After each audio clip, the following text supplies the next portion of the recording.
Hello મિત્રો, સ્વાગત છે તમારું આજના એક નવા વિડીયોમાં. અને આજે આપણે કંડક્ટરની અગાઉની પરીક્ષામાં પૂછાઈ ગયેલા ગણિત રીઝનિંગના પ્રશ્નોનું સોલ્યુશન લઈને આવ્યા છીએ. તો મિત્રો જોવાનું ભૂલતા નહીં, કારણ કે આવનારી કંડક્ટરની પરીક્ષામાં ખૂબ જ ઉપયોગી થશે. એટલા માટે મિત્રો આ વિડીયો જોવાનું ભૂલતા નહીં, અને જો વિડીયો ગમે તો એક લાઈક કરી દેજો. તો આપણે સ્ટાર્ટ કરી દઈએ છીએ આજના આ વિડીયોની. તો જો 64 વર્ગ માઇનસ 36 વર્ગ બરાબર 20 ગુણ્યા a હોય તો એની કિંમત શોધો. આમાં જો આપણે 64 વર્ગ કરીને 36 વર્ગ એમાંથી બાદ કરીએ તો ગણતરી લાંબી થઈ જાય. જેના માટે આપણને જો બીજગણિતનું બેઝિક નોલેજ હોય ને તો આપણે આનો જવાબ જલ્દી લાવી શકીએ. આમાં કેવું કે આમાં સૂત્ર છે a નો વર્ગ. આનું સૂત્ર થાય છે a નો વર્ગ માઇનસ b નો વર્ગ. એટલે આનું વિસ્તરણ થશે, એટલે સાદુરૂપ થશે a પ્લસ b અને a માઇનસ b. આમાં આપણે 64 માંથી 64 પ્લસ 36 અને 64 માંથી 36 ની બાદ બાકી કરીને એનો ગુણાકાર કરવાનો. 64 ને 36 100 ગુણ્યા 64 માંથી 36 થાય તો 28 બરાબર અહીંયા કેટલા છે 20 ગુણ્યા એ છે ને એ મૂકી દઈએ. હાલ 28 ગુણ્યા 100 એટલે 2800 થશે અને 20 એ છે તો આ મીંડું કેન્સલ અને આના અડધા 28 ના અડધા કેટલા થશે 14 એટલે 140 આપણો રાઈટ આન્સર થશે. ચલો આપણે નેક્સ્ટ ક્વેશ્ચન. નીચે પૈકી કયો અપૂર્ણાંક સૌથી નાનો છે? આમાં નાનું ગોતવાનું છે. આની ગેપ જોઈએ તો લગભગ 4 ની છે, આની 3 ની છે, ઓપ્શન સી ની 2 ની છે અને આની 18 ગેપ છે. એટલે મને તો આ જ લાગે છે કે આ જ આપણો રાઈટ આન્સર હોઈ શકે. તો આપણે કાયદેસર ગણીએ. 11 ભાગ્યા 15, 16 ભાગ્યા 19 અને 7 ભાગ્યા 9 અને 19 ભાગ્યા 37. આમાં બધામાં પાછળ એક મીંડું લગાવીએ એટલે આપણે ગણતરી ડિફિકલ્ટ ના થાય. 15 વડે ભાગીએ તો કેટલાથી ભાગ ચાલે? 15 × 5 = 75, 15 × 6 = 15, 7 105 એટલે 7 વડે ભાગ ચાલે છે. આનો 19 નો 19 8 152 થાય એટલે 8 વડે આનો ભાગ ચાલે છે.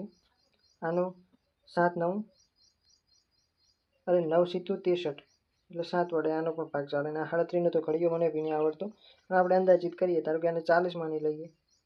આ 40 છે ને આ 200. 4 × 5 = 20 એટલે મોટો 5 ભાગ ચાલે છે. તો આપણો સૌથી નાનો અપૂર્ણાંક કયો થશે? ઓપ્શન ડી આપણો રાઈટ આન્સર થશે. Next question. નીચે પૈકી કયું લીપ વર્ષ નથી? 4 વડે તો 400 વડે ભાગી શકાય. ડબલ જીરાથી એટલે 400 વડે ભાગી શકાય છે. આને 4 વડે ભાગી શકાય છે, આને પણ ભાગી શકાય, આને નથી ભાગી શકાતું, એટલે આપણું આ લીપ વર્ષ થશે. Okay, next question. જો ચાની કિંમતમાં 20% વધે તો તેનું વેચાણ 20% ઘટે તો ચાની વધેલી કિંમતને લીધે મૂળ વ્યાપારમાં કેટલા ટકા ખોટ જશે? તો આપણે આમાં 100 સિમ્પલ 100 લઈને ગણતરી કરવાની, કારણ કે ટકાની ગણતરી હંમેશા 100ના આધારે થાય છે. એટલે હાલ 100% કિંમત છે, એમાં 20% વધે એટલે 120 થાય અને પાછી 20% ઘટે એટલે 120 ના 20% 12 ને 24. કોઈ પણ સંખ્યાના 10% શોધવા હોય તો પાછળથી એક પોઈન્ટ મૂકીને એ 10% થશે અને એને ડબલ કરીએ એટલે 20%, એટલે 12 × 2 = 24.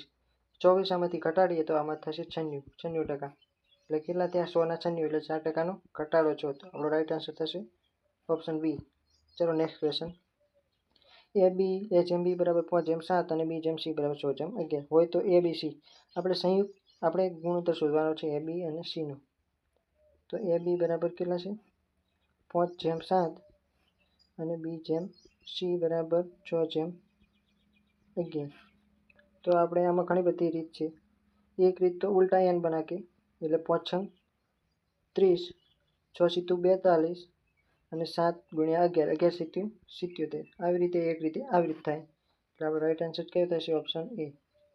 અને જો બીજી રીતે આવડતી હોય, બીજી રીતે આને ગણી શકાય છે, એ શીખવાડી દઉં. 1 મિનિટ.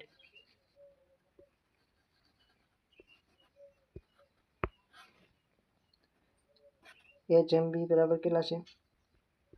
5:7 છે અને b જેમ c બરાબર 6:11 છે. તો આનો આપણે b આમાં બંનેમાં સામાન્ય એટલે કોમન છે, તો આપણે આ બંનેને સરખા કરવાના, એટલે લસા લેવાનું. 7 ને 6 નો 7 ને 6 નો લસા કેટલો થશે?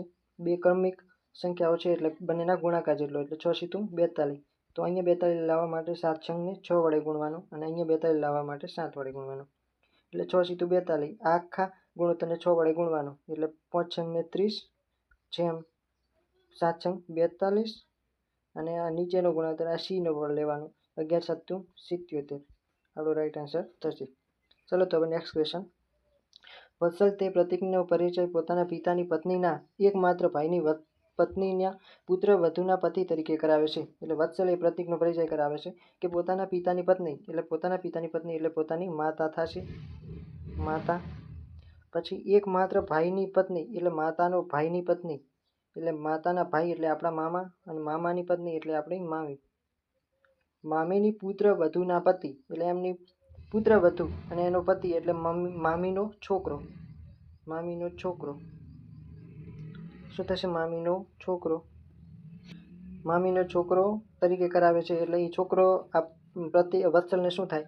તો એનો શું થશે? પિતરાઈ ભાઈ થશે. શું થશે? પિતરાઈ ભાઈ. ચલો ફરીથી એકવાર તમને સમજાઈ ગયું તો હશે લગભગ, પણ ફરીથી આપણે લઈએ એકવાર. વત્સલ તે પ્રતીકનો પરિચય પોતાના પિતાની પત્ની એટલે પોતાની શું થશે? માતા થશે, માતા. અને એકમાત્ર ભાઈ એટલે મમ્મીના એકમાત્ર ભાઈ આપણે આ વત્સલને શું થશે? ભાઈ, મામા થશે. ઓકે. અને એની ભાઈની પત્ની એટલે આપણે મામી થશે એટલે વત્સલને મામી. એની પુત્ર વધુના પતિ એટલે એના છોકરાની પત્નીના પતિ એટલે એનો છોકરો તરીકે કરાવે છે. તો આપણે શું થશે? એનો છોકરો, આ મામીનો છોકરો. આપણે શું થાય? આ વત્સલને શું થાય? પિતરાઈ ભાઈ. ચલો તો નેક્સ્ટ ક્વેશ્ચન. 35 વિદ્યાર્થીઓના જૂથની સરેરાશ ઉંમર 15 વર્ષ છે. સીધું લખતું જ જવાનું. 35 વિદ્યાર્થીઓના જૂથની સરેરાશ ઉંમર 15 વર્ષ છે. એટલે 35 વિદ્યાર્થીઓની ઉંમર 15 વર્ષ છે એટલે દરેકની 15 15 15 15 એવી રીતે 35 વિદ્યાર્થીઓની હશે એટલે 35 ગુણ્યા 15 આ શું થઈ? 35 વિદ્યાર્થીઓની ઉંમરનો સરવાળો. જ્યારે તેમના શિક્ષકની ઉંમર સાથે જોડવામાં આવે તો સરેરાશ ઉંમર 1 વર્ષ વધી જાય. તો એમાં 35 વિદ્યાર્થીઓ છે અને એમાં શિક્ષક આવે એટલે 36 જણા થઈ જાય અને સરેરાશ ઉંમર 1 વર્ષ વધી જાય એટલે અહીં 15 છે, હવે 16 થઈ જશે. તો 15 ને 35 નો ગુણાકાર કેટલો થાય? 15 પચું 75 પહોંચડો 75 ને હા વધી આવી 7, 15 તરી 45, 45 7 52 એટલે આનો જવાબ આવશે 525 અને આ 36 ગુણ્યા 16 કરવાના એટલે 16 છંગ 96 વધી આવી 9, 16 તરી 48, 48 9 48 9 57 એટલે 576. હવે આપણે શું શોધવાનું છે? શિક્ષકની ઉંમર શોધો. તો શિક્ષકની ઉંમર કેટલી છે? આમાંથી આનું બાદબાકી કરીએ એટલે જે જવાબ મળે એ શિક્ષકની ઉંમર થશે. એટલે 576 માઇનસ 525 આમાંથી બાદબાકી કરીએ. અરે સોરી 525 છે ને, 525 6 માંથી 5 થાય તો 1 અને 7 માંથી 2 થાય તો 5, આ 5 5 0 એટલે આપણો રાઈટ આન્સર 51 થશે. સી રાઈટ આન્સર 51, આ ઓપ્શન સી આપણો રાઈટ આન્સર થશે. ચલો તો નેક્સ્ટ ક્વેશ્ચન. આપેલ શ્રેણીનો આગળનો પદ શોધો. 2 5 9 19 37. શું લોજિક હોઈ શકે આમાં? વિચારો. 2 5 9 19 37 બેના તફાવત કેટલો થાય? 2 ને 5 નો તફાવત 3, 5 ને 9 નો તફાવત 4, 19 નો તફાવત એટલે તફાવત તો આમાં નથી લાગતો. તો આપણે કંઈક બીજું વિચારવું પડશે.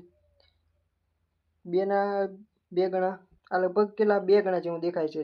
પાછળની સંખ્યા 2 ગણા જેવી દેખાય છે એટલે આના 2 ગણા કેટલા થાય? 4, 4 ને 1 એટલે ગુણ્યા 2 પ્લસ 1 છે અને 5 ના 9 છે એટલે 5 ના 2 ગણા 10 ને એમાંથી 1 માઇનસ કરીએ તો કેટલા આવે? ગુણ્યા 2 અને માઇનસ 1 કરીએ તો 9 આવે. હવે 9 ના ડબલ 18 ને પ્લસ 1 એટલે ગુણ્યા 2 કરીએ અને પ્લસ 1 કરીએ એટલે 19 આવે. હવે 19 ના 37 એટલે 19 દુ 38 અને એમાં માઇનસ 1 કરીએ તો 37 આવે. તો હવે શું આવશે? ગુણ્યા 2 પ્લસ 1 એટલે 37 ના 2 ગણા કેટલા થશે અને એમાં 1 ઉમેરી દેવાનો. આપણો રાઈટ આન્સર આટલો થશે. Sorry 1 minute. 37 ગુણ્યા 2 પ્લસ 1 આપણો રાઈટ આન્સર આટલો થશે. 37 ના 2 ગણા કેટલા થાય? 74 થશે. 74 ને 1 75 આપણો રાઈટ આન્સર થશે 75. ઓપ્શન બી આપણો રાઈટ આન્સર થશે. સમજાઈ ગયું? ચલો નેક્સ્ટ ક્વેશ્ચન. 60 કિમી કલાકની ઝડપથી દોડતી ટ્રેન જો એક થાંભલાને 9 સેકન્ડમાં ઓળંગે તો ટ્રેનની લંબાઈ શોધો. આમાં સૂત્ર કયું લાગે? આપણે શું લંબાઈ શોધવાની છે ને અંતર શોધવાનું છે, એટલે અંતર બરાબર ઝડપ ગુણ્યા સમય, ઝડપ ગુણ્યા સમય. આમાં શું અંતર આપણને શોધવાનું કીધું છે, તો ઝડપ કેટલી થઈ 60, પરંતુ 60 અને આપણે સમય કેટલો છે 9. આ કિમી પ્રતિ કલાક છે ને આ 9 સેકન્ડ છે, તો આપણે કિમી પ્રતિ કલાકને શેમાં સેકન્ડ મીટરમાં ફેરવવું પડશે, મીટર પ્રતિ સેકન્ડમાં. તો 60 ગુણ્યા 5/18 ગુણ્યા 9, 9 દૂને 18, 30 દૂને 60, તો 3 × 5 = 15, એટલે 150. 150 આપણો રાઈટ આન્સર થશે. સમજાય? ચલો નેક્સ્ટ ક્વેશ્ચન.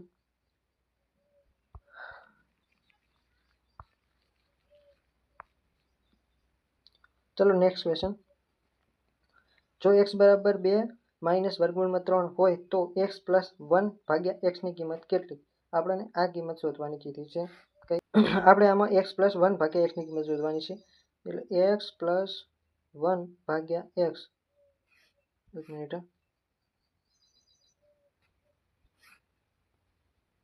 x ની કિંમત શોધવાની. તો આનું સાદુરૂપ શું થશે? આ બાજુ આ ગુણાઈને આ પ્લસ 1, એટલે x² પ્લસ 1/x આવું થશે. તો હવે x ની કિંમત આપણને આપી છે 2 માઇનસ √3, એટલે વર્ગમૂળમાં 3 આપી છે, એનો આપણે કરવાનો સ્ક્વેર પ્લસ 1 આનું આ 2 માઇનસ વર્ગમૂળમાં 3. આનું સાદુરૂપ શું થશે? આ તમારે બેઝિક નોલેજ હશે, આપણે પેલા બીજગણિતનું, તો આનું સૂત્ર તમને યાદ હશે, a² minus 2ab plus b². આમાં આપણે આનો ઉપયોગ કરીએ તો પહેલામાં a² એટલે 2² 4 થશે, માઇનસ 2ab 2² 2 અરે 2 ગુણ્યા a એટલે વર્ગમૂળમાં 3 ને ગુણ્યા b એટલે 2 દુ 4 વર્ગમૂળમાં 3, પછી પ્લસ b² એટલે b² વર્ગમૂળમાં 3² કેટલો થશે? વર્ગમૂળમાં 3, પ્લસ 1 કેટલા થશે? પેલા રાઈ 2 વર્ગમૂળમાં 3. તો આમાં 2 4 ને 3 7, 7 ને 1 8, એટલે આમાં આવશે 8 પ્લસ 8 માઇનસ વર્ગમૂળમાં 4 વર્ગમૂળમાં 3 ભાગ્યા 2 વર્ગમૂળ માઇનસ વર્ગમૂળમાં 3. તો આમાંથી કોમન નીકળે 4, કોમન નીકળે 4 કૌંસમાં 2 માઇનસ 4 × 4 વર્ગમૂળમાં 3, અને નીચે વધ્યા 2 વર્ગમૂળમાં માઇનસ વર્ગમૂળમાં 3. તો આ બંને ઉડી ગયા અને એકલો આપણો 4 રાઈટ આન્સર થશે. 4 એકલો વધ્યો એટલે 4 રાઈટ આન્સર આપણો થશે. તો મિત્રો થેન્ક યુ, આભાર.